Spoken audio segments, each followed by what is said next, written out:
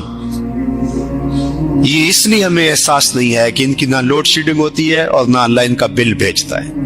نہ اضافہ ہوتا ہے, نہ کچھ نہیں ہوتا. تم اور میں جتنے بھی نافرمان ہو جائیں, اس نے کبھی سورج کو نہیں روکا کہ ان کے گھر میں روشنی نہیں بھیجتی. لیکن یہ بات ذہن میں رکھو, وہ دنیا کے ساز و سامان اسے بھی دیتا ہے جس سے راضی ہے, اسے بھی دیتا ہے جس پہ راضی نہیں, لیکن دین اور دل کی دولت صرف اسے دیتا ہے جس پہ راضی ہوتا ہے. جس کو دل کی کائنات مل گئی, اس کو بہت بڑا خزانہ ملا.